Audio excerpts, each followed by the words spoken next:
Welcome to Grant's Rock Warehouse. Today on our April Wine series, we will be taking a look at 1984's Animal Grace and 1986's Walking Through Fire.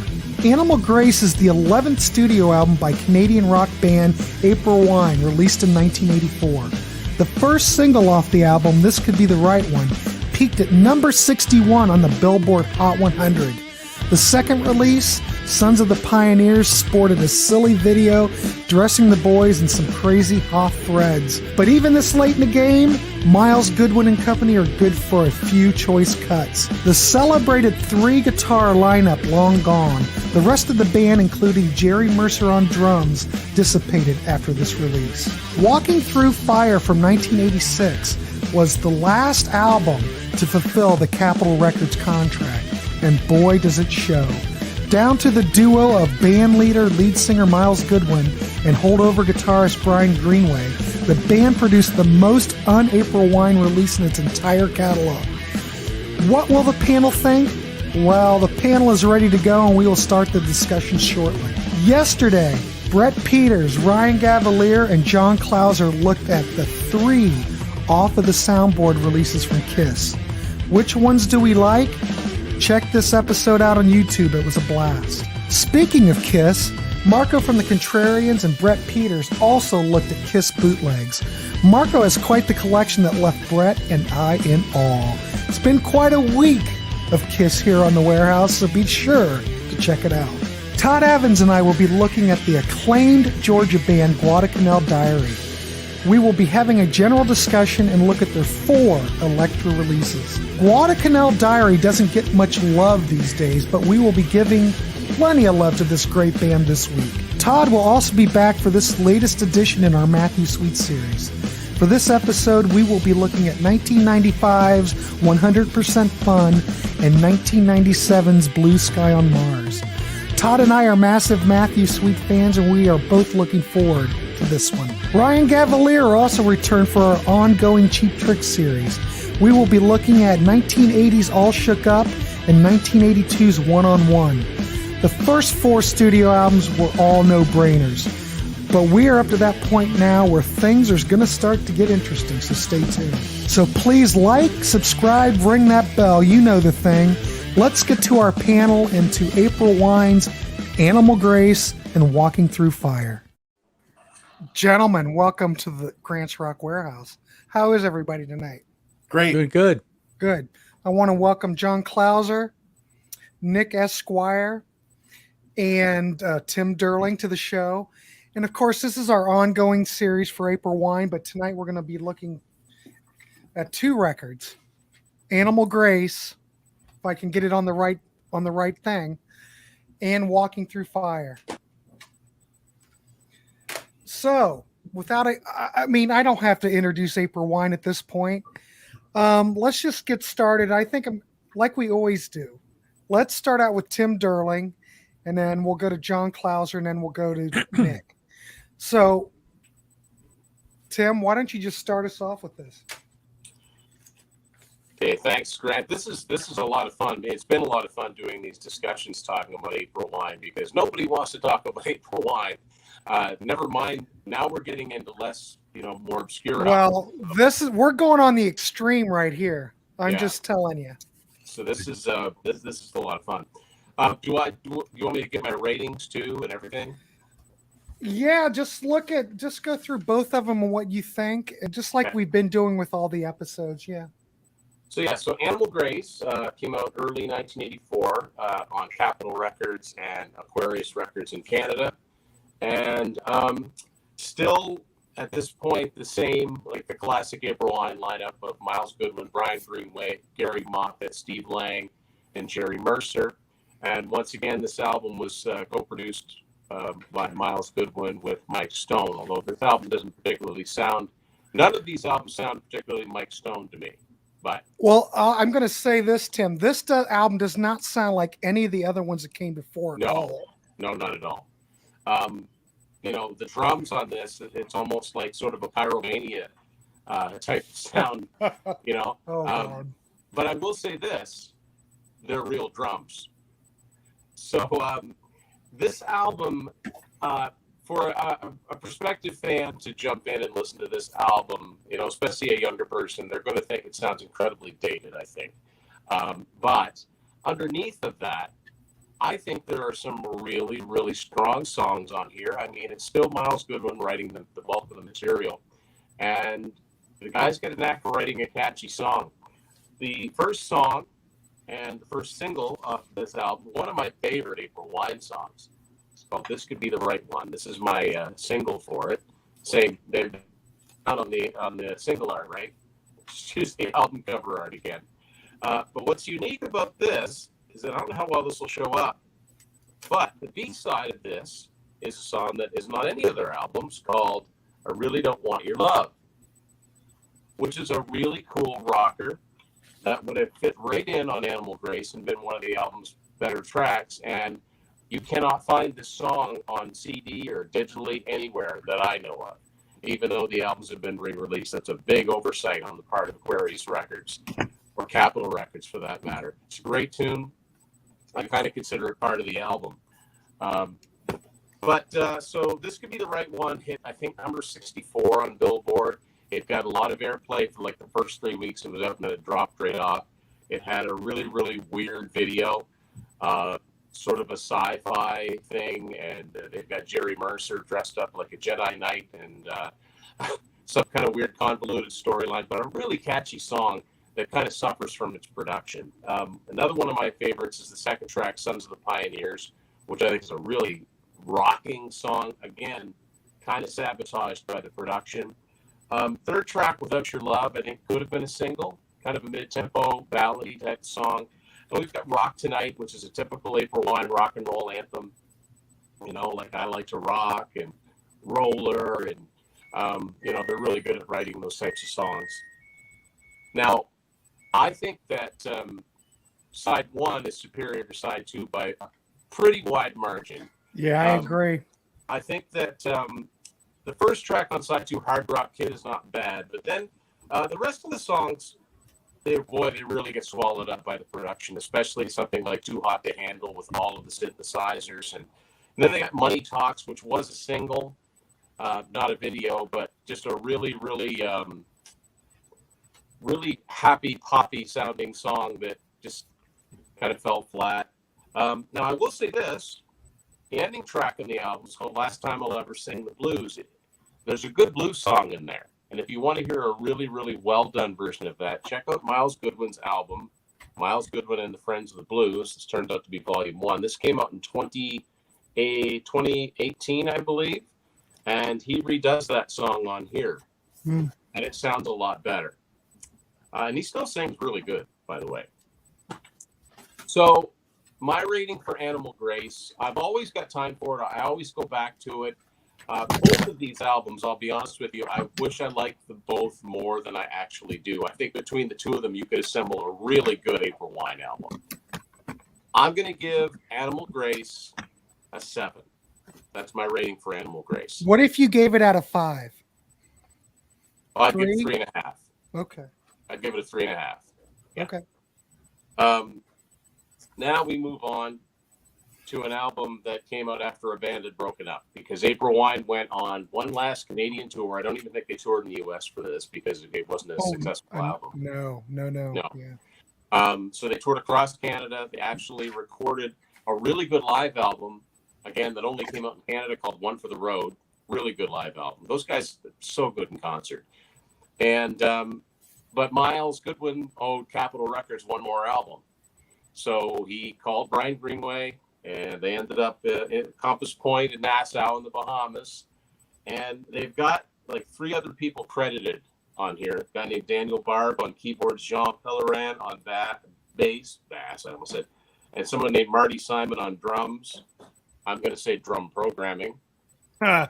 And in 1985, maybe the album says 85. Sometimes it says 86. So I'm not sure when it actually came I think out. it's 86. But Walking Through Fire, it's written along the bottom here. They're not using both of these albums. They've got one of my favorite logos ever, and they don't use them on either of these. So that's a fail. This album comes out, which is essentially, the band getting out of the contract. There was no tour for this. And a lot of, well, I should say not a lot of covers, but the first 3 tracks in here are all cover songs.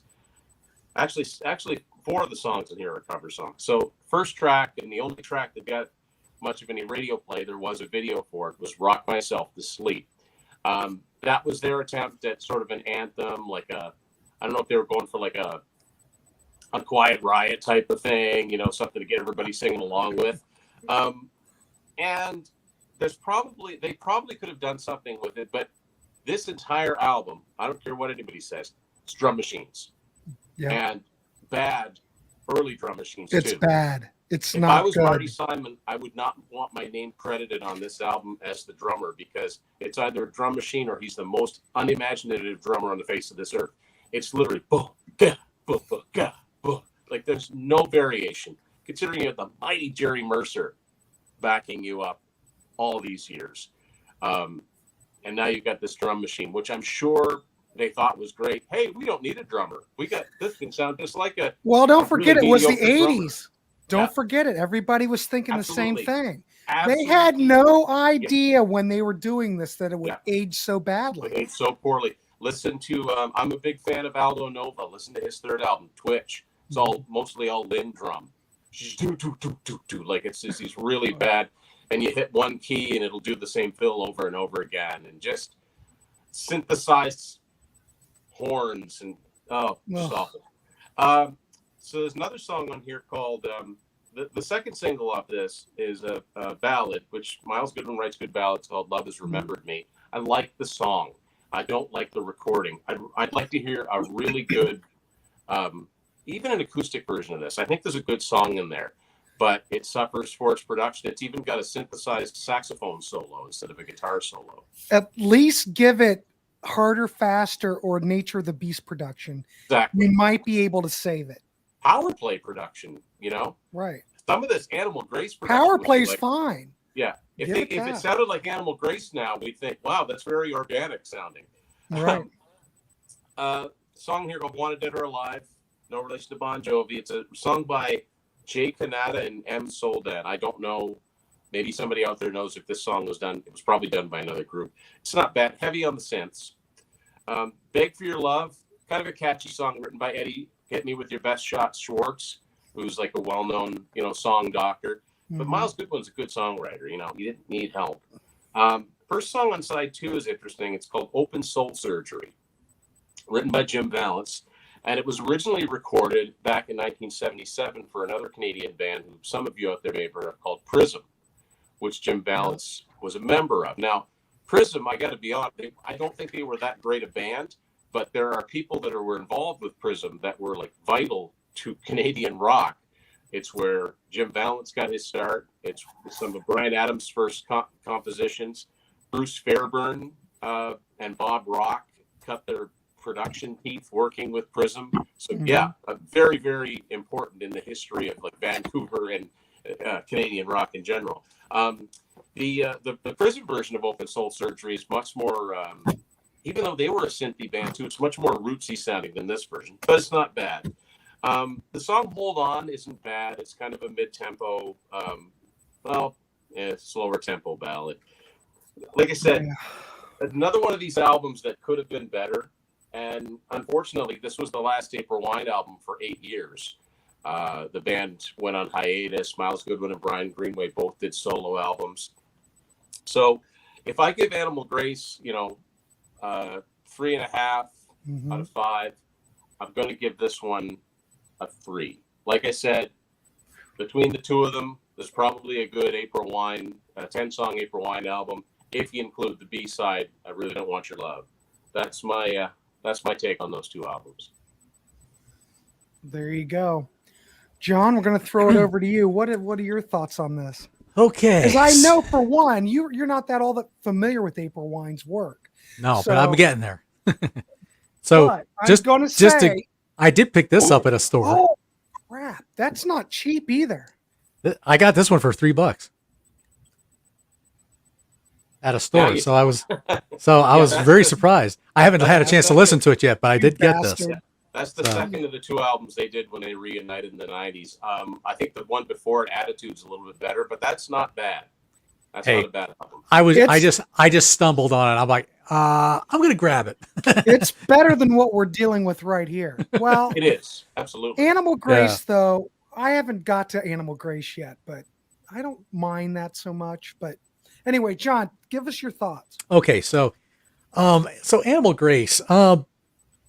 Let's just say I really like that the This Could Be the Right One song. I think the drums are a little but I still love the song. I think it's very catchy. I love Sons of the Pioneers.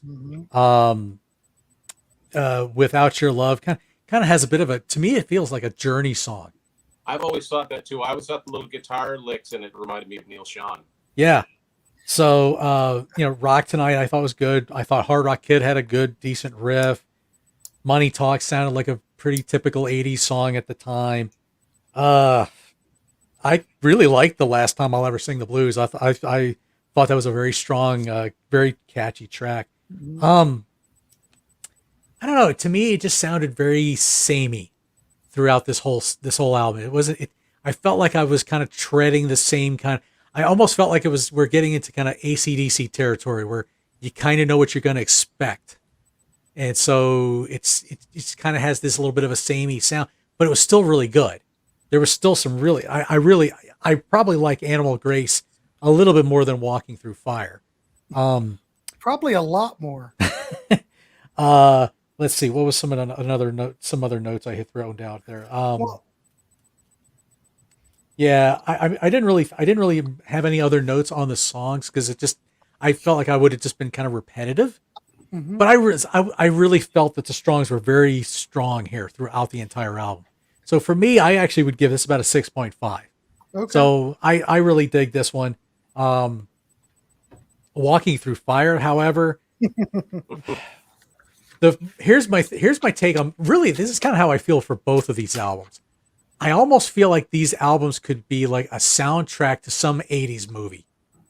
They kind of have this kind of that feel to them. I know that sounds really weird and far out there, but that's kind of, you put it to an 80s movie, and that, to me, that's what it would sound like. Rock Myself to Sleep was on the soundtrack of the movie Fright Night.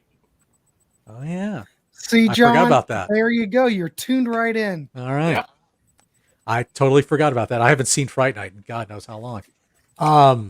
Yeah, that electric drums on, or that drum program in Walking Through Fire. Oy, oy, oy. Rock Myself to Sleep. Yeah. Good, decent opening track. I really liked Wanted Dead or Alive. I thought that was a strong song. Beg for Your Love, again, very dated sound with the lyrics and everything too. Love Has Remembered Me, I thought was a nice ballad. I thought Anehu was pretty good. I kind of enjoyed the beat of that and the hooks with that. I like the guitar song really for Open Soul Surgery. I thought that was a good guitar song. Hold On, typical ballad, good catchy ballad. I thought that was good. All It Will Ever Be, I felt like it was a Zepp-like riff in the opening part of it. So it kind of, to me, it had a very Zeppelin-y feel. Yeah. Wait Anymore, to me, another typical 80s type of song. Yeah, I agree. You could definitely tell it was like a contractual obligation album, and it does feel that way, but then some of it doesn't feel that way. Exactly. Not all of it. It's kind of in that weird middle area. Yeah. Because if it was, think about it, if this was really a contractual record, I would have thought it'd be much worse than it is. Yeah. But whatever, I don't know. But yeah, I mean, it's still, again, it's not a bad album, but at times I almost had to really remind myself what album I was listening to, because sometimes I kind of forgot which one I was listening to. So I guess in some ways that's kind of how I felt they were.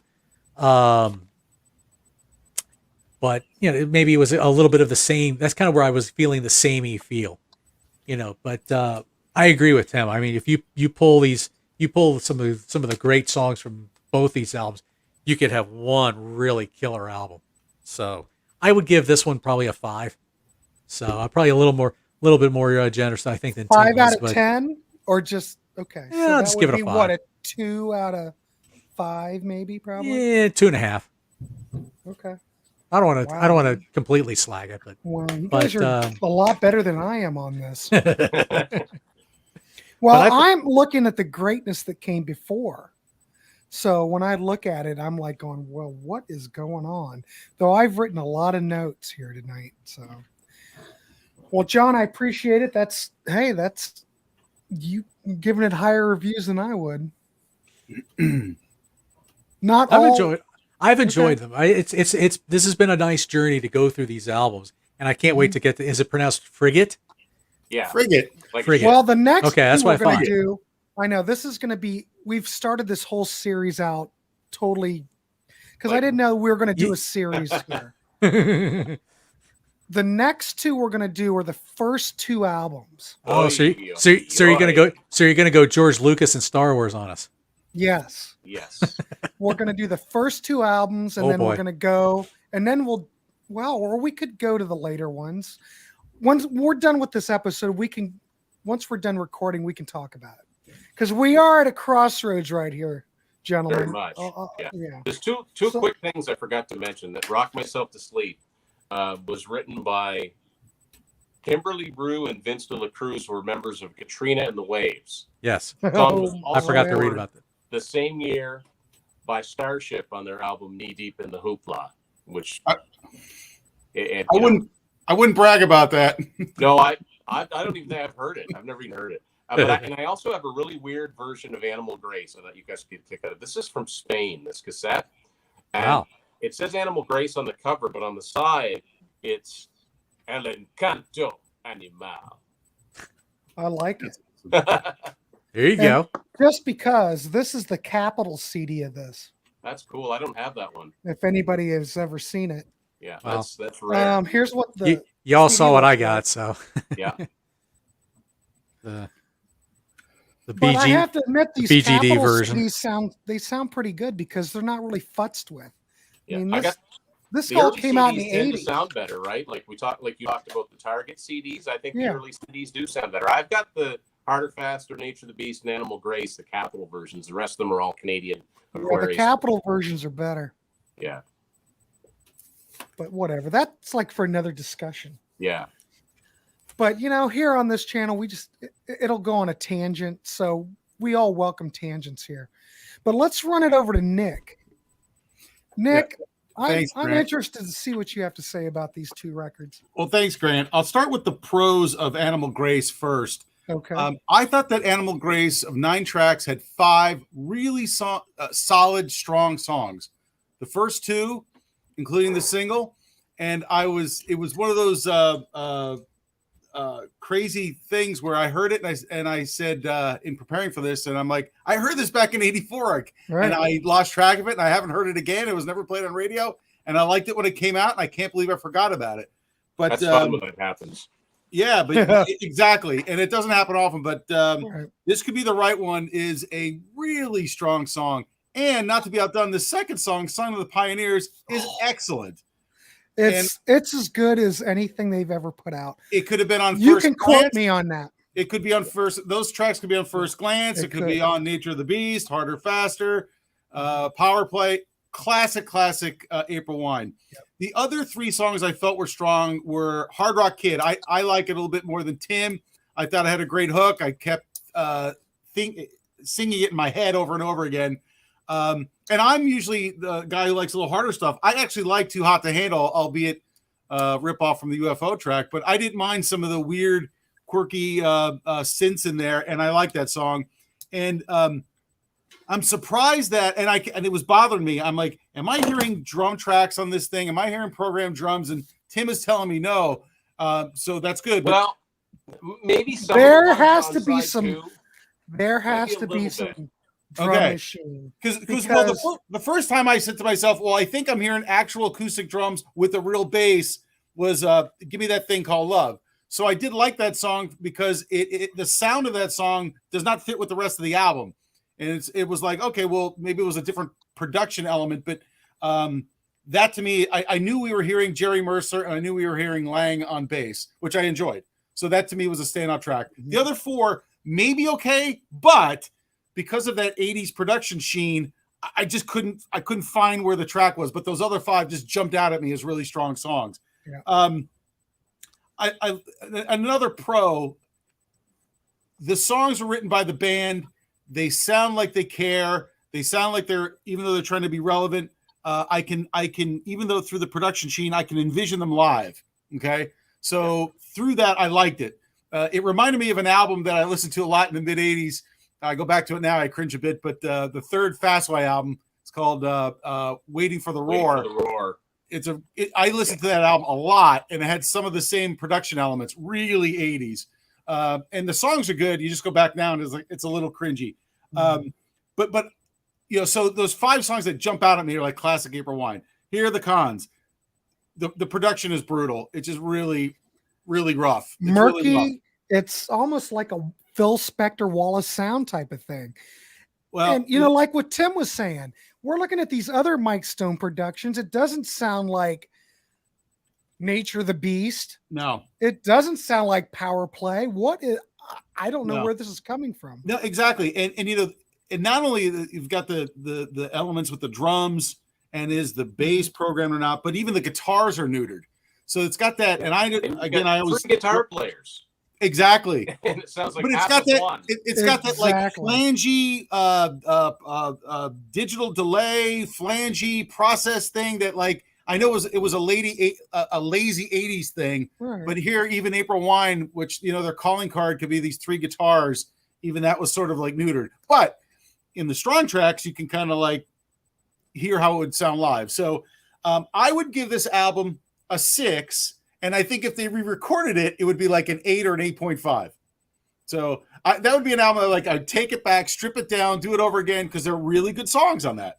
I think if you can get past the production, Yeah. let's say you gave it a Power Play or a Harder, Faster or Yeah. Nature of the Beast production, Yeah. I think you might have some real songs here, but I think the production hinders everything. You're right. And the good news is there are songs there. That's the thing I like. Mm-hmm. Let's go to the next album. Okay. Somebody hold that album up.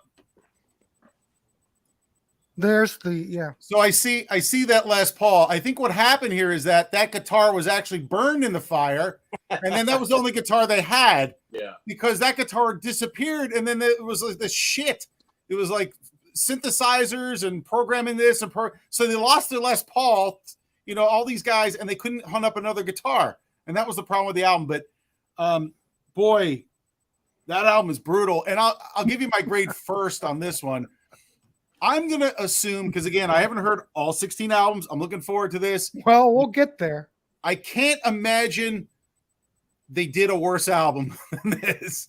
And so I don't okay. I don't know. first Look, one, I don't know. first Tim's one, face. I've heard some snippets, but here's what I'm going to give it. I'm going to give it a 3.5, which gives it maybe room for something to be worse at a 3, but I'll give it a 3.5. And, you know,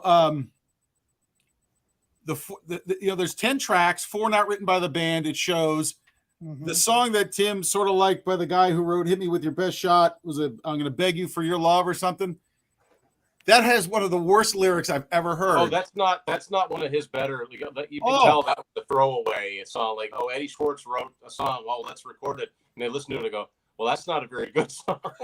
Where's the lyric? Can you see a burly Canadian guy wearing a hockey jersey singing, "I'm down on my knees, I'm going to beg you, pretty please"? I'll just say, pretty please. Stupid. Like Yeah. it's somebody with like a Maple Leafs jersey on or a Canucks jersey on. It's not gonna. I could see that the fans were like running away in droves. Oh, they did. They did. The Open Soul Surgery I thought was the strongest song on the album, the Valence song. And believe it or not, and it doesn't fit on the album at all, but the following song, it's got that quasi ska beat. Oh, And- you don't have to act that way. Yeah, that's and I different. like a couple ska bands, so I was like, oh, they're gonna try ska. So So it's like Grant said. It's like initially it's almost like initially they're like, let's just get this thing out, and then halfway through they start to get a little. Well, yeah, maybe we'll try. Maybe little we'll bit. try because Yeah. you know how great Miles Goodwin is. I Yeah. can't Yeah. imagine he would just give up and go, well, I just don't see that in that guy. I'm just saying. Online on the album credits, besides recording at the Compass Point, they also said it was recorded at the Warehouse in Philly, which is a famous place. It's a place where Bon Jovi and all those Philly bands, Cinderella. It was produced by Lance Quinn, who produced, I think, the first 2 Bon Jovi albums. Okay. And Tangier recorded there. And I'm thinking, could you see these guys rolling in there with all those bands in around that time? Like, they listen to this? And they were sort of caught in a weird spot, like a lot of 70s bands where it's like, and if you've ever seen their videos, they're awkward. They're really, really awkward. Mm-hmm. Yeah, they couldn't buy into the hair. They're too old for that and spandex. And so they went this route. So I understand it. I would have liked to have seen them, like, even if they're copycat, they could have been a Sammy Hagar, though, ripoff, which would have been more their generation and heavy. But they decided to go all in. So, I'm thinking about, playing this at the Warehouse in Philly and just shaking my head. The drums are unlistenable. Yeah. It's not only just programmed, but it's got that, like, that dead, that psh, psh, like, it's really silly almost. Yeah. Like, I can't believe they allowed it. I think this album answers the question, has Miles Goodwin ever been embarrassed by anything he's put out? Apparently not. Because I just can't believe he would have released this and liked it. Like I can't see it. And again, though, I think it's the technology, and they're like, listen to what we can do. And, drum machines were probably great for letting people do demos and presenting a demo to say, this is what I have in mind. Right. But the trouble is that I can't, like, the other band members, except for Brian Greenway, they're all at each other's throats at this point. Okay. But I can't imagine there wouldn't have been a drummer somewhere that they could have hired, like get Mickey Curry or somebody like that to actually, all of these songs, good or bad, would sound better with real drums on them. Exactly. And here's the thing. Well, go ahead. Well, no, the funny thing is, we're in 1986. Look what Prince was doing with the Linn drum in 80, 81, 82. Yeah. You don't look at any of the Prince stuff and go, wow, I wish there were real drums on that. Whoever was programming the drums on Walking Through Fire, I'm just saying, you would have been better off with real drums. Or at least give it to Prince and let Prince do it. I used to have an old Casio keyboard, and I swear I could come up with those exact patterns. Seriously, with 2 keys, boom, ga, boom, boom, ga. Like, I know. You're exactly right. The thing, even though there's that heavy production sheen on Animal Grace still sounds like April Wine. Yes. This album doesn't sound anything like April Wine. Good point. And John mentioned it, like, it sounds like they're trying out for soundtracks. Like, Animal Grace might be pushing a Top Gun soundtrack, but the Walking Through Fire is like just a bad comedy or something, just goofy. Really, really not good at all. There's one other note I had on one of these songs. I just want to see if I can find it. Maybe not. Anyway, I'm pretty vicious here. I don't. Anyway, I can see why the band broke up, but Tim said they're already broken up. They really are. Yes, it was a contractual thing for Capitol. Yeah. Oh, the song. What's the first song? The first track. Rock Myself to Sleep. Yeah. Rock Myself to Sleep. That was the single. Well, that rock is a euphemism for something else. He's myself to sleep. It's kind of a silly lyric too. But I think rock maybe fits the best, maybe because it's a female writer, but rock myself to sleep. I don't know. It seems like you could insert some other lyrics in there. It'd be a lot funnier, if not more truthful. I don't think April Wine or Miles Goodwin knew what to do in this era. No. Yeah, right. So. No. Right. But I remember when Rock Myself to Sleep came out, and at that age, of course, I was into April Wine big time, and I remember seeing the video on Night Flight. We didn't have MTV, and they played it on Night Flight, believe it or not. Yeah. And I remember listening to it thinking, well, okay. But it was of the time. It sounds like that era. And then when you're in that era, none of this stuff sounds foreign. But boy, does it sound foreign now. Yeah. But then I just knew, well, this doesn't really sound like anything that came before. Did you notice Miles is the only band member in the video? Oh, wow. Just him and the girl dancing. And the girl. Wow. I didn't even go back to look. No, Brian. We don't let Brian in there. No. I'll tell you, we could have used more Brian on Walking Through Fire. I kept Yeah. trying to listen. There's Brian on here? I can't even hear him on backgrounds. At least the backgrounds on Walking Through Fire still kind of sound April Wine. News though, it gets better when they get back together. It gets better. See, and we'll get there. Yeah. So, Nick, do you have anything else to add about this? No, I'm waiting for you, Grant. No, I think I covered enough. Here we go. We're piling on, so I think we're all on the same page so far. Well, yeah. When I listen to Animal Grace, I will definitely say this could be the right one, and Sons of the Pioneers are brilliant. Some of the best April Wine tracks ever. The production for those, I think it fits. Though I think the production on here is very murky, overblown. It's like a Phil Spector production in the 80s. I would love to hear more separation. A lot of it, this just seems like a big mess. But this could be the right one, and Sons of the Pioneers are such great songs. I love those songs since they came out, and I still love them. And if you listen to this album from the beginning and you listen to that, you went, holy crap, they're on fire. In fact, they're not that bad. And Without Your Love, it's not quite as strong as those first two tracks, but that song draws you in. It's a great song. Like Nick was saying, there are good songs here, but the production is a bit trying. I'll leave it at that.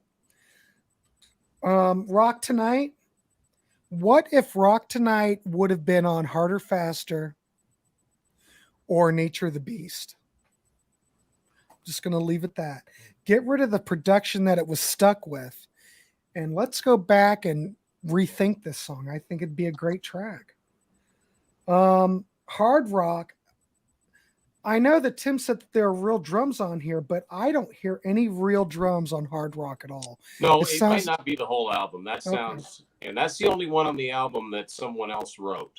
I don't think that's a band's. But I will give you this. It's heavy for an April. Heavy, yeah. It's a heavy April Wine song. And being that this album, if you look at this, could be the right one, Songs of the Pioneers, hard to believe that they're putting a track like this on here. Even if you listen to Power Play, it's surprised that they're going this heavy. So I can take it. But the thing is, there's a lot going on in this Phil Spector production that I don't know what is going on with Mike Stone. It's noisy. It's a noisy production. It's noisy. I want some separation and clarity. But that's okay. If I can live with it, because I love April Wine. I can live with it. Money Talks is just a pop track. It's catchy, great guitar work. As always, I don't know who's playing it. I can't tell. Yeah. The days of crediting which guitarist plays which solo are gone.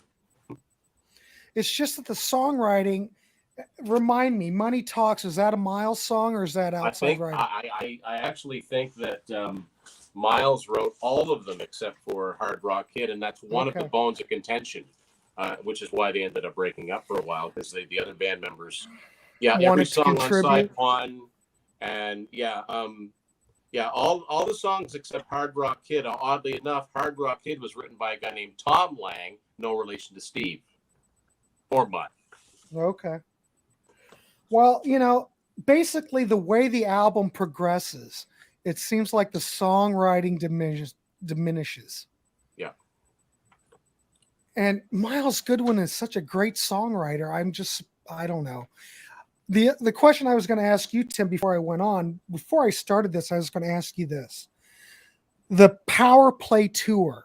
How long did the Power Play Tour go? And I mean, how much of a break did they have between Power Play and Animal Grace? Because that might have a lot to do with what we got on Animal Grace. Because Power Play was a fairly successful record. Not like Nature of the Beast, but Well, the pressure was on. See, and they'd been going at this point. Miles had been going in some form or another of April Wine since '69. Their first album came out in '71. And for the first, I'm going to say 6 or 7 years, they just crisscrossed Canada nonstop. First Glance got them out into the bigger world, right?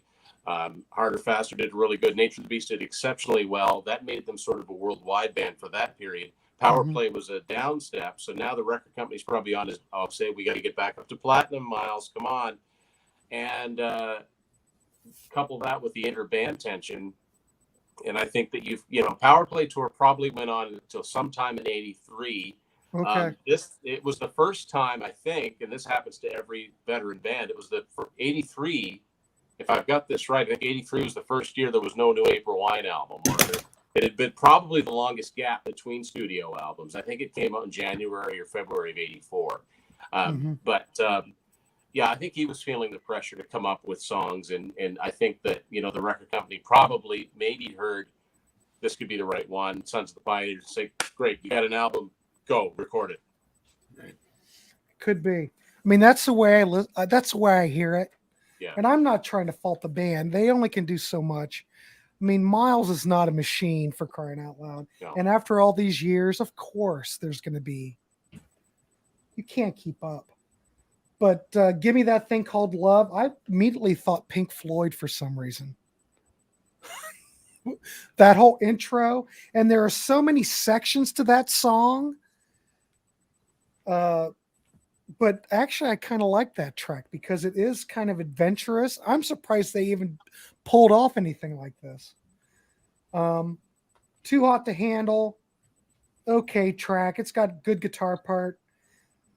But I think the production takes away from it. I don't know if this would have been on Harder, Faster or Nature of the Beast, Power Play. It might have been a different story.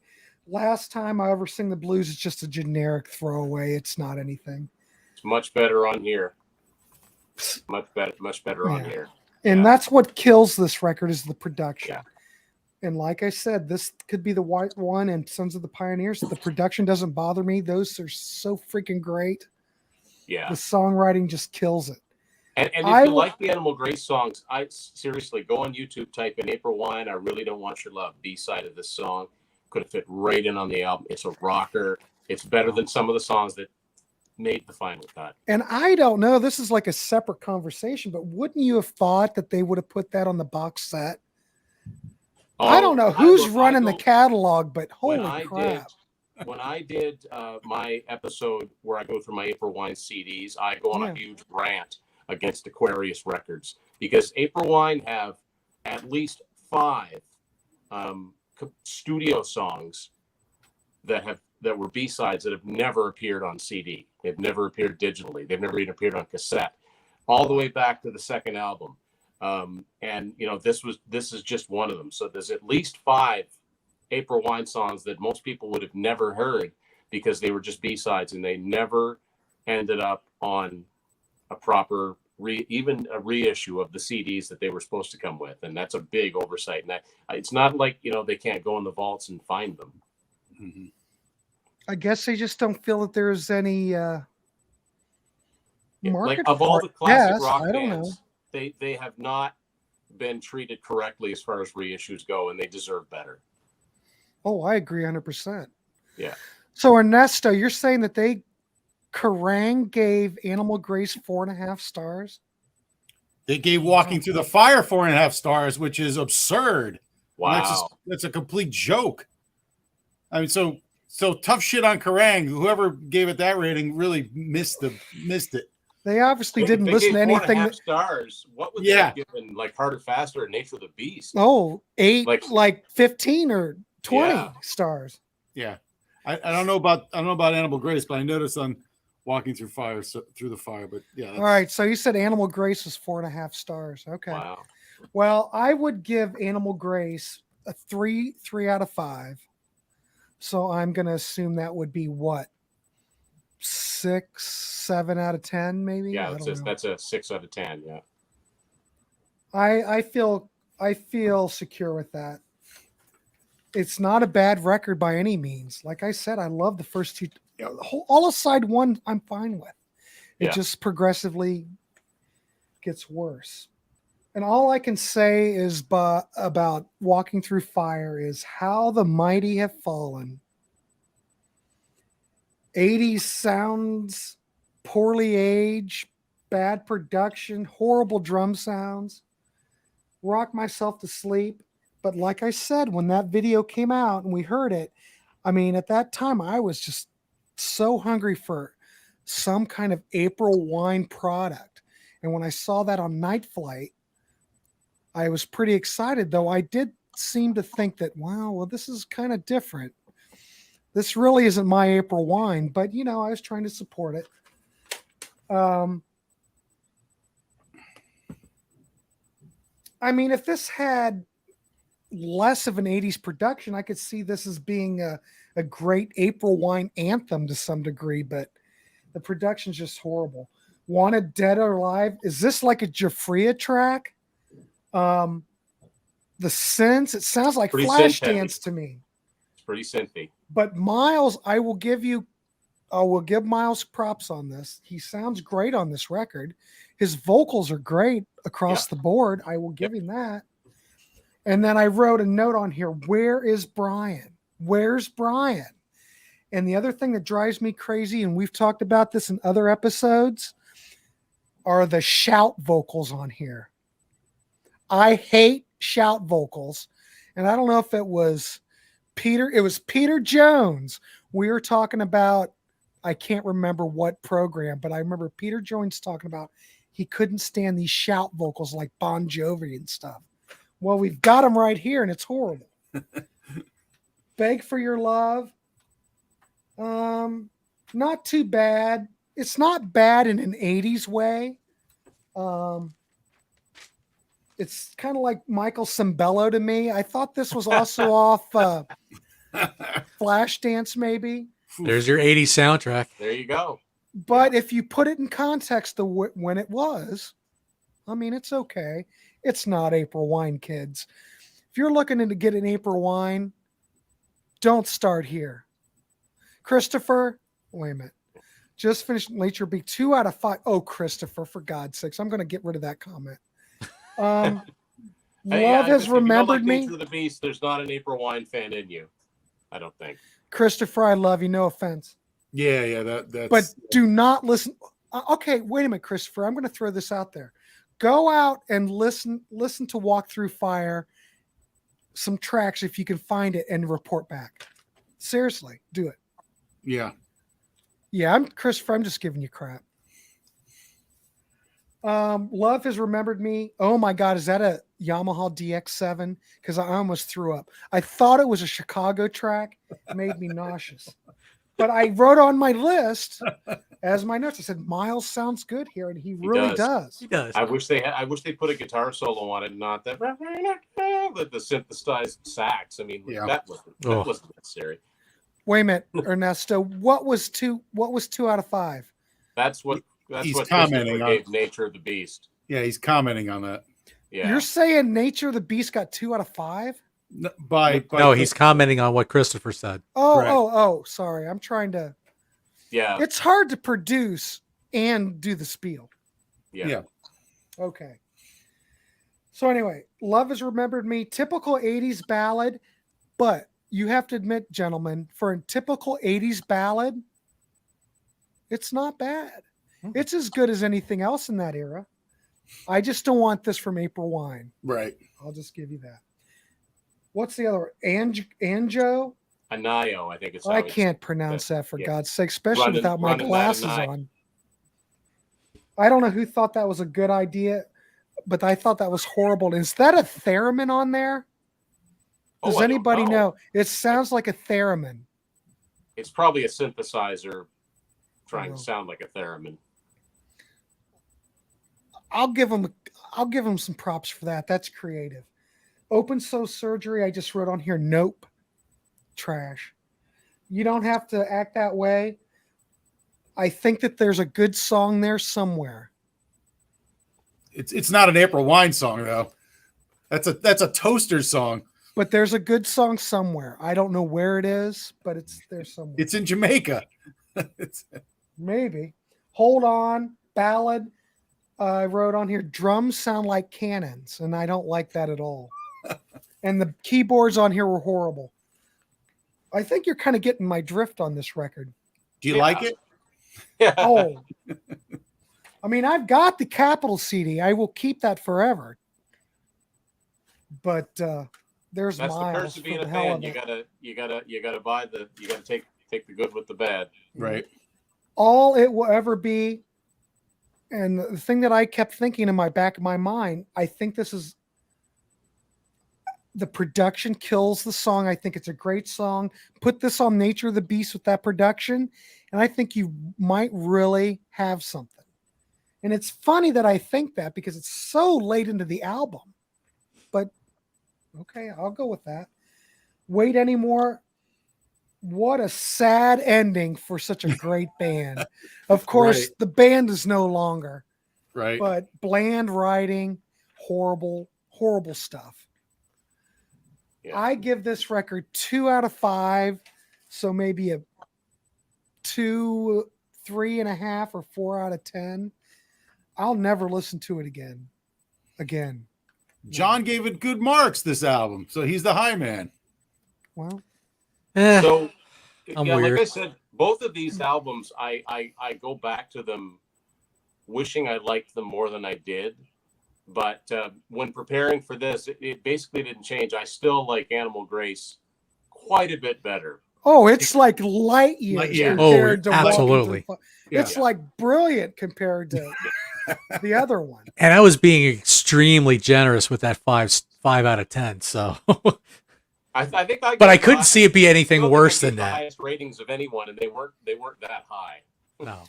But John, let's say you rated it in the 80s. I could easily see that. Oh But yeah. as time progressed, I mean, don't see it. But the thing is, would I have been listening to it in the 80s? I Probably not. okay, well there you go.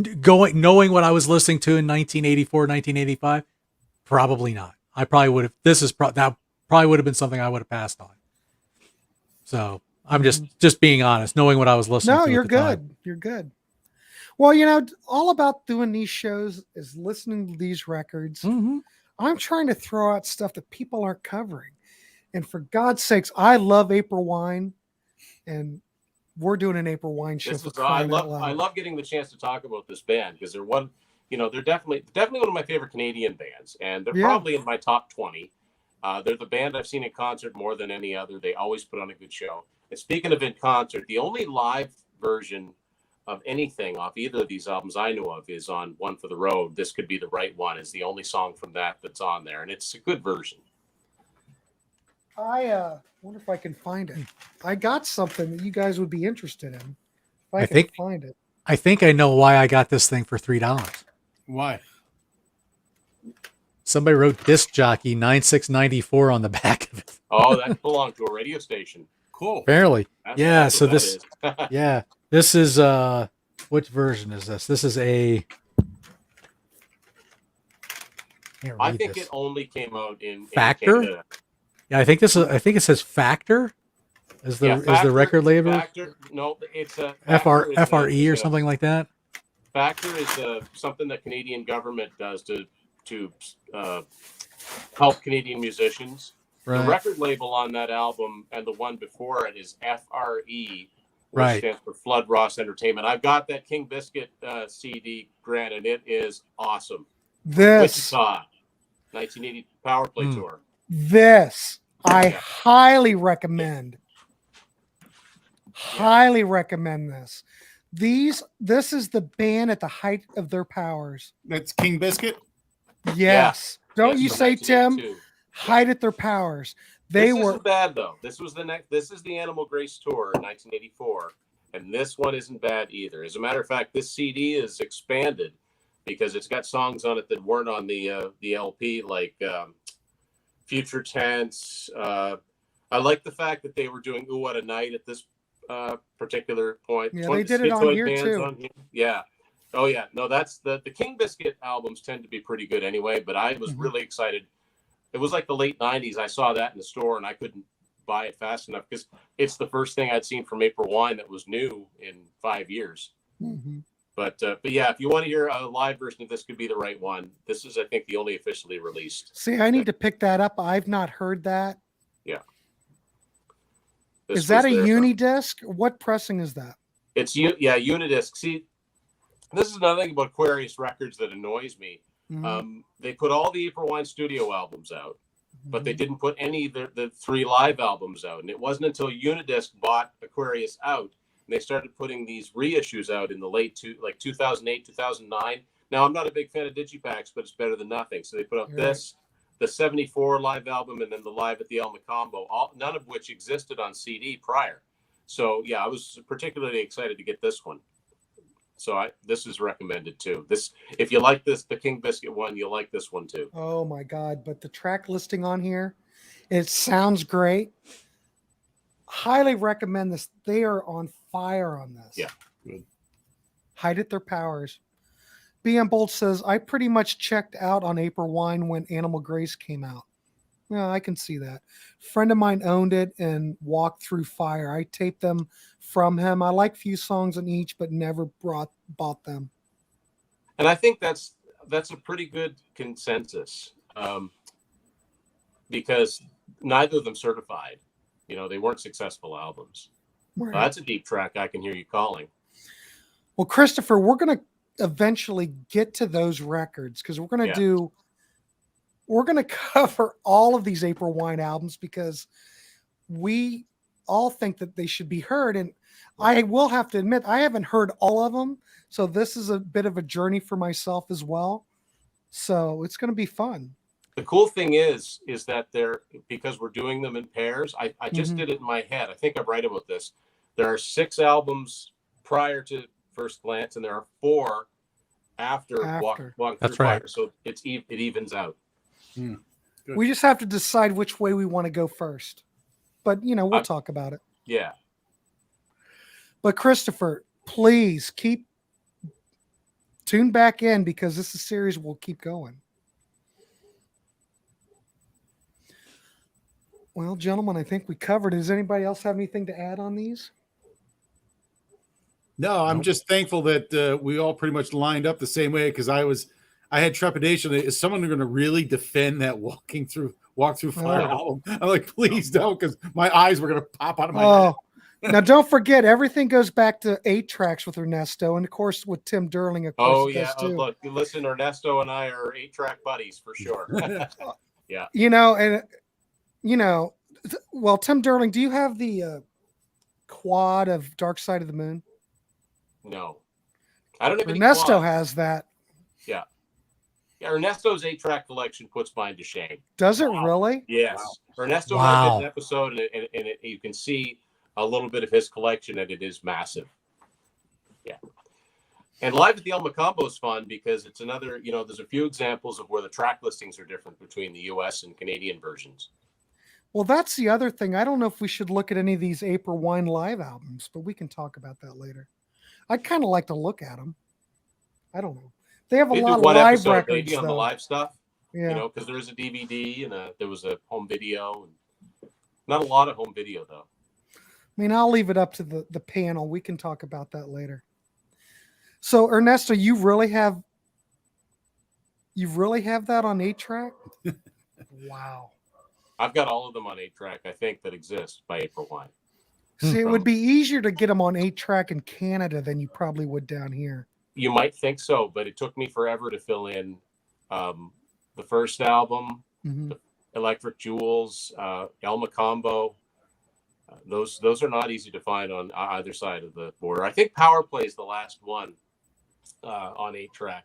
Although it is very possible Animal Grace might exist as an RCO. It would surprise me to learn that, but I can't confirm that. So it sounds like I've never seen liking the really early stuff if he's listening to Electric Jewels and liking it, because it's very, very different. It's very different, but I've got the first 2 CDs and I've been listening, on and off. And I don't know. I like that stuff too. I think they're both great records. It'll be interesting as we go through it what everyone else is. I mean, it's a totally different band. Yeah. But it seems like there are some people that really like that early stuff. Absolutely. And aren't that keen with the later stuff and vice versa. Yeah. So I think just traveling down this whole career path with April Wine is just going to be a great series. I mean, I just love this stuff. Yeah, this is fun. It's fun. Yeah.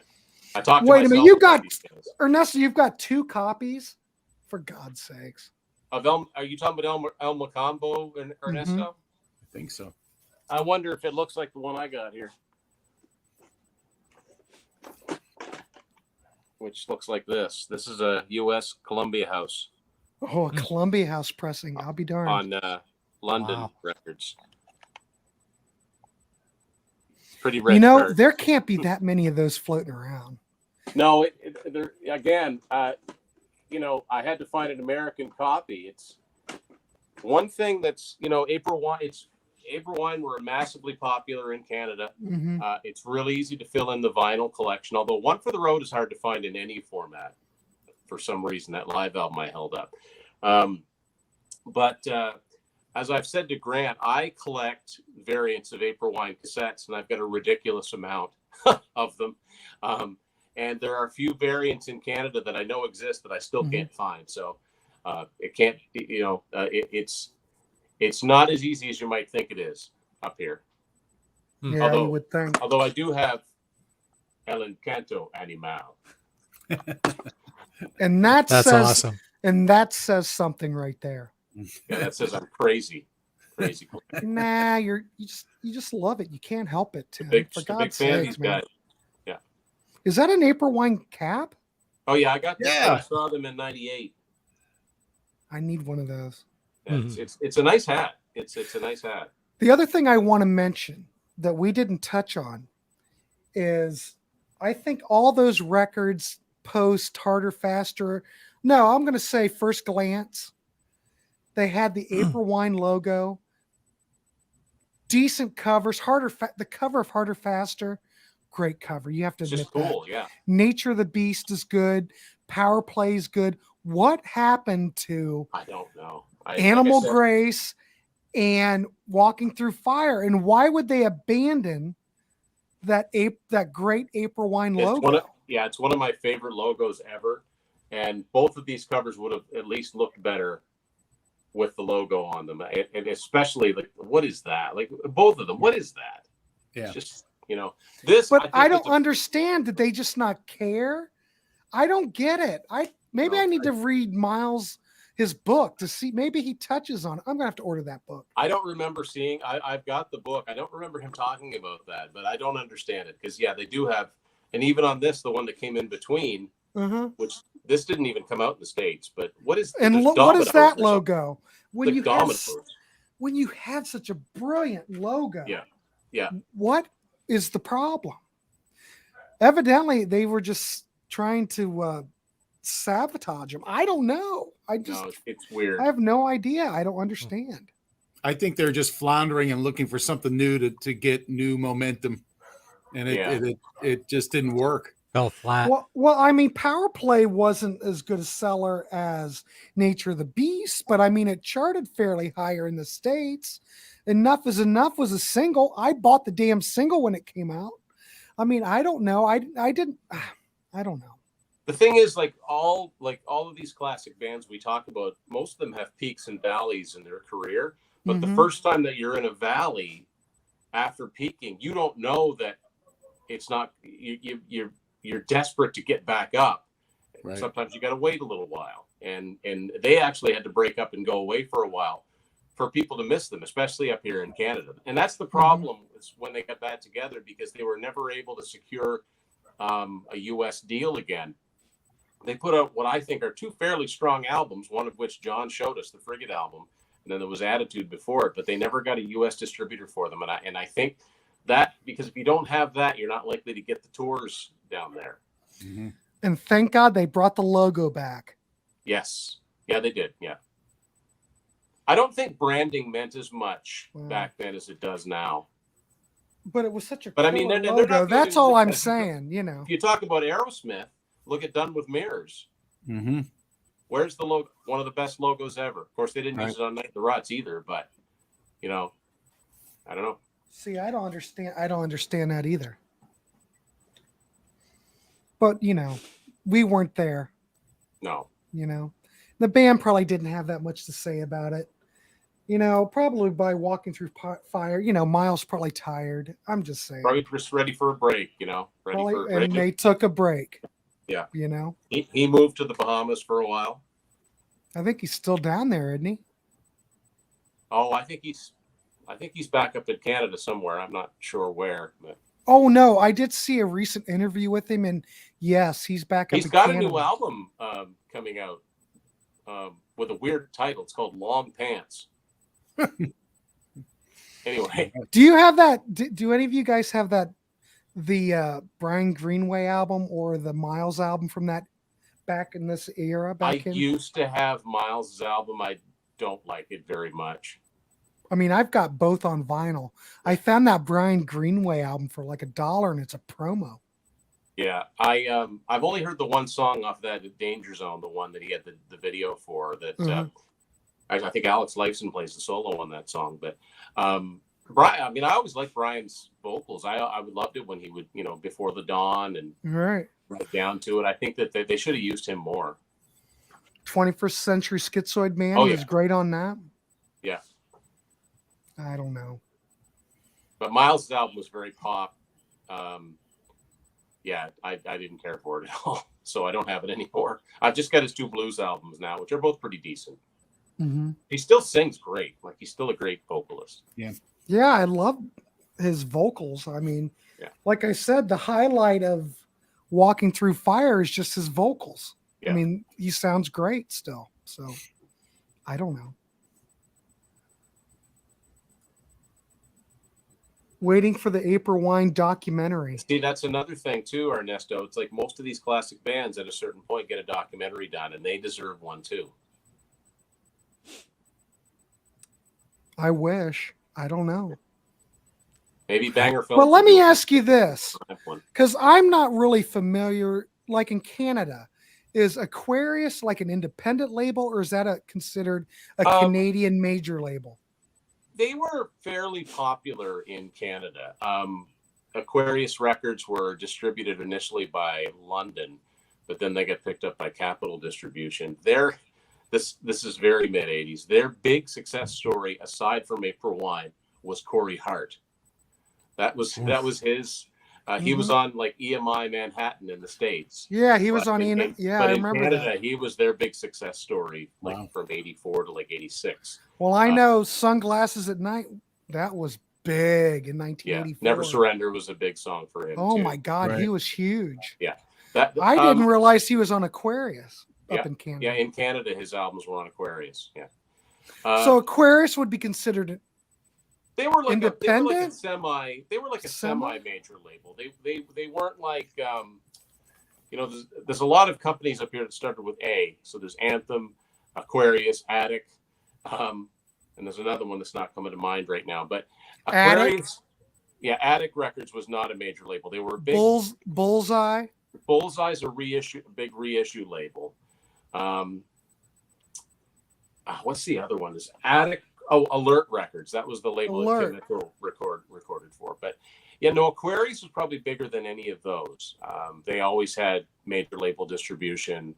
I think they were based out of Montreal, which April Wine were based in Montreal from the late 70s for a great many years, even though they're from my neck of the woods in the eastern part of Canada. But no, Aquarius, I would say if you were on Aquarius, your albums would be in stores, your songs would be, promoted to radio. Okay, that's good. But Anthem, wasn't that essentially a label developed for Rush as an independent? It's an independent label. Yeah, Anthem was essentially Rush, although there were other bands signed to it. But they had their contract said that there's not going to be any A&R people in the studio. We present the record label, outside of Canada, they were on Mercury and then they were on Atlantic.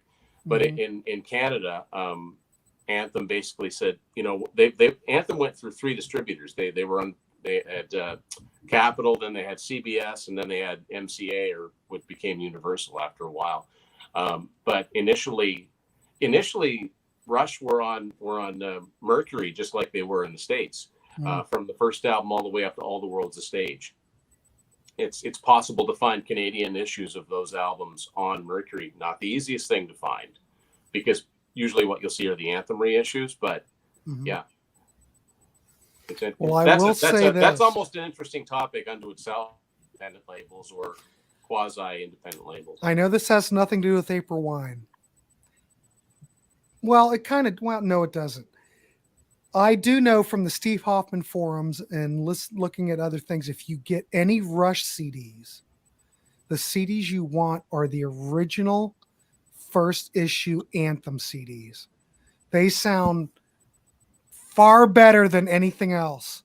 Better than the remasters, the original string of anthems from Canada. Yeah. I've got a lot of those, but the two Rush CDs I'd really like are the initial ones that Mercury put out in the States that have what's called the Green Arrow design on them. Oh, you have a couple of Green Arrows? No. But there's one that Moving Pictures and Signals exist on Green Arrows. I'd like to have them. No, the ones I have. Big money. Yeah. Those ones that I actually have are U.S. Mercury CDs. Mm-hmm. They're just the ones that I picked up. I grew up on the border, so I did as much shopping in Maine as I did in some of the Rush CDs, the Anthem ones and the Mercury ones are the same, but not all of them. Moving Pictures, Hemispheres, A Farewell to Kings, Fly By Night, the Mercury and the Anthem are the same, but not all of them. Yeah. It's fascinating. It's like fascinating. CDs I'm fascinated by too. Mm-hmm. Not to plug myself too much, but I've got an episode coming up the next few weeks. It's all about a certain subset of old CDs. There you go. It's fun. I love that shit. Yeah. And I wish I had all 6 of the April Wine albums on Capitol CDs. I'm missing Power Play and Walking Through Fire.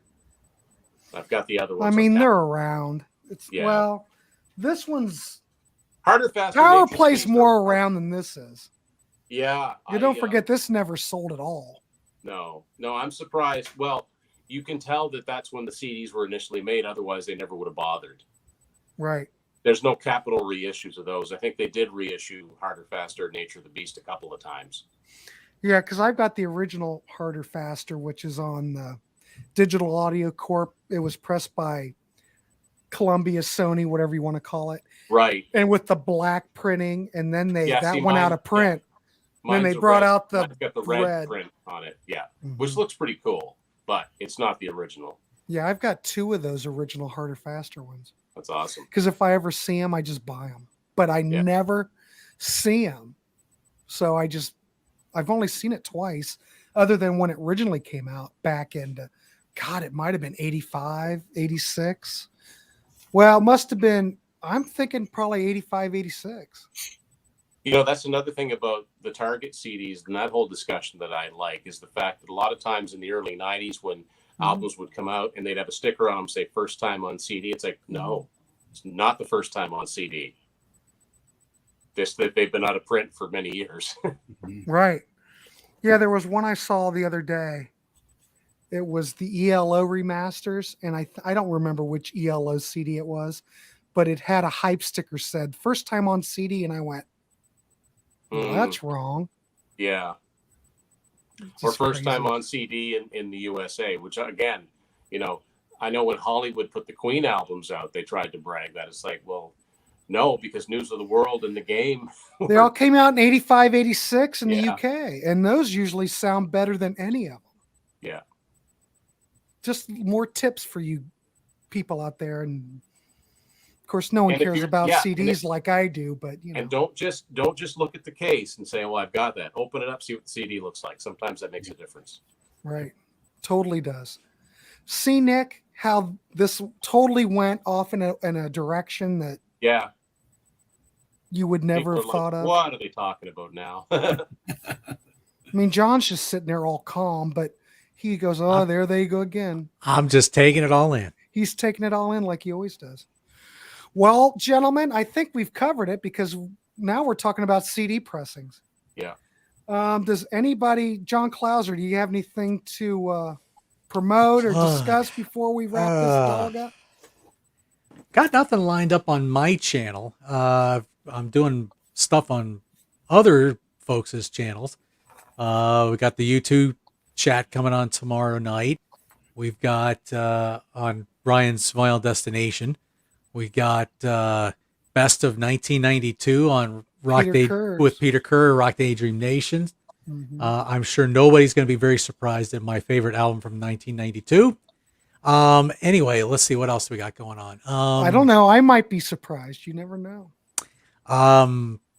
That's pretty much it. I don't have this week. I just had like everything going on. I did the Kiss thing with you last night, and then this, and this was a busy week for me. So Wow. next week I think I only have the U2 show with Ryan, and that's it. And I don't have I'll tell anything you. else planned on, which I'm okay with actually. It's kind of a good thing.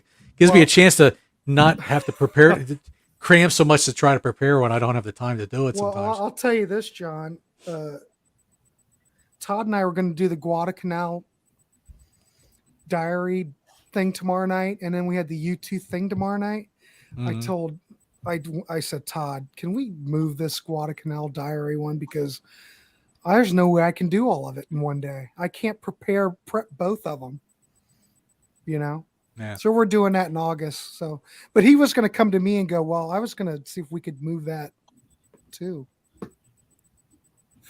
I don't know. This week's like very busy, but it's fun. It's fun. It is fun. If we didn't enjoy it, we wouldn't be doing it. It's Absolutely. hard to double up on nights, though, to have 2 in one night. That's Well, I'll tell you, Ryan on Monday had 3 in one night. Like boom, boom, boom. Yeah. If I do 2 in one night, I'm pretty wiped after I'm done. I do well to get up and walk. Yeah. So Tim Derling, what do you got? What do you have coming up? You already mentioned you've got a CD episode coming up. Yeah, you're going to like that one. And I know. I'm looking forward to that. He's going to like that one. That's going to be more into September on that one. If anyone's a Yes fan, they're definitely going to want to tune in for a couple episodes that are coming up. Coming up directly, I do a chat with our friend Marco from the Contrarians, talking about his uncle's band Mystique. So that one's coming up. And, always trying to, I like having episodes in the can, as it were, but I also like doing ones that are fairly fresh, too, if something just comes out. Right. But yeah, these April wine ones are, there you go, Mystique poster. Nice. John, look at you. It was in the random drawing. These April wine and I won. So much fun to talk about. And I'm really glad to have the chance to revisit this. It's, listening to it. And when it's really good, it's really good. And you're like, yeah, this is why I like this band. Mm-hmm. This is why I'm into this band. I've got so many things by them. Right. Well, I brought it up a long time ago, I brought it up with Marco. I said, Marco, because, Marco was, when we were all joining the Contrarians and all that, he was feeling people out if there's something you wanted to discuss. I said, well, I want to do April wine. And he's going, well, not really that familiar with it. And, no offense. I figure, well, shit, there's so many things I want to cover. This is why I started this. Mm-hmm. Just to talk about these bands that I'm passionate about and bands that no one talks about. Yeah. I sound like a broken record, but it's true. And I think there's a lot of people that probably thought, well, yeah, they had a couple albums out, turn of the 80s. Right. Mm-hmm. No, they have a huge catalog. Right. It's huge. And varied. Mm-hmm. So when we're done, we'll discuss what we're doing next and book a date. Nick, what's happening? I know you're going to be on some Contrarians episode. I've got a Contrarians thing coming up, a panelist on a Yacht Rock episode. Yeah, I'm on that. We'll be on. Oh, good. And Grant. And I just appeared with you on the Cheapy Bin episode, which I like. Cheapy Bin, that was that's good. like right up my that's right up my alley, that stuff. Yeah, I think we ought to do another one down the road. But I think this like in a was flea month. market find way back when. I got paid awesome. Yeah, I'd like to. I have never seen that 45. Check out that song. I really don't want your love. Check it out. If you like, I think you'll like it. If you like, I may end up buying the 45. It's do you know if was that a Canadian pressing or is that domestic? Yes, it is. Yeah, it's on. I'll show you the sleeve. Probably looks the same, but yeah, this is a Canadian Aquarius one. But did it come out here domestically with that track on the front? I think so. I think it did, Grant. If you give me a second, I'll go on Discogs and find out. But I'm thinking it's the same. It was the same. I can't imagine them going. I mean, it's fully produced by Miles Goodwin and Mike Stone. So It's from those sessions. for Okay, sure. because it does have that same tonality. I mean, Very that'd be much. the obvious. That would be the obvious, Yeah. thing. You can definitely tell it's not from any other session. Thanks, Ernesto. Of course, it's a good show. No, I don't mean that. We look at our panel right here, Ernesto. God's sakes. Thanks for tuning in, Ernesto. Yeah, Ernesto and I are going to do a show down the road. There's there's a 28 for sale on Discogs, US single. How much? With that B-side, starting at 50 cents. Wow. Yeah. Let's see. Somebody's selling one for $1. Now it's telling me $33 shipping, but that's because I got a Canadian address. Right. But yeah. It did come out with that B-side. Yeah, I'm going to have to probably get that for my collection. Right. Ryan's just tuning in. Look, Ryan My buddy Ryan from Brush Murphy's tuning in. Look at that. Yeah. Yeah, I don't wear hats an awful lot, but I had to represent. Yeah, but I want one of those. I like it. I think you look good. Yeah, it's a nice quality hat too. It's I don't wear it a lot. Ernesto giving us this. Yeah, that's right, Ernesto. It's all good. I did tell you this is. I know we're still going, but we're done. Did I ever tell you about this, Tim? That I was going through the bins. Of course, I sent you that picture of that Angel 8-track a while back. Yeah. But did I ever tell you the find that I bought for $1 and I turned around and sold for like 45 or 50 bucks? No. I found a quad 8-track of Cat Stevens. Oh crap. Oh crap. What was the name of that record? Teaser and the Fire Cat. Yes. Or something like that. T for the Tillerman. T for the Tillerman. That's what it was. I'm not much into Cat Stevens, but I found a quad 8-track. The label was beautiful. It wasn't all wrinkled up. It wasn't out in the weather. It didn't sit in someone's car in 1975 in the humidity. I found it for $1 and I went, holy mackerel. Well, I know what that is. Any old quad 8-tracks like that? Well, I got it. I put it on Discogs and I sold it for 45 or 50 bucks. Nice. Awesome. Yeah, I don't have any quads. I know there's a few, there's Aerosmith and Alice Cooper. There's quads out there. I've just never found. For all I know, Ernesto might have bought it from me. Please wear that hat from now on. That's funny. I'll have to get a Rush hat. I think it's good. Deep dive. Oh, Ernesto, pretty rare. Do you have one of those, Ernesto? Did you buy it from me? He's like, yeah, and it didn't work. The one I sold you, though, it was in beautiful shape, though. That's rare to find any 8-track that's where the label is smooth. And yeah, you find them once in a while, but they were obviously well taken care of. And Tim, you like cassettes big time, too. You'll appreciate this. Yeah. I was at a flea market here in beautiful, scenic Delaware, Ohio. I know we're almost at 1:23, but we're almost done. I just have to tell you this since we're all on here shooting the shit. I found a Mobile Fidelity Jethro Tull. Oh shit! What was the album that came out after? I'm blanking out. Prague record came out after Aqualung. Help me. Thick as a brick. Thick as a brick. I found a Mobile Fidelity cassette. I didn't know they made Mobile Fidelity. Oh yeah, they used to make cassettes, and they're all on chrome tape. And if you play it, I mean, they did high-speed dubs. I used to use JVC 3-head decks, and Mobile Fidelity back in the day, you used to have a wall of them, and they would do dubs, and that's what they would use. But no, you didn't buy it for me, Ernesto. I'm kind of broken up about that.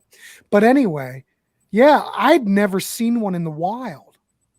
I bought, this is freaking great story.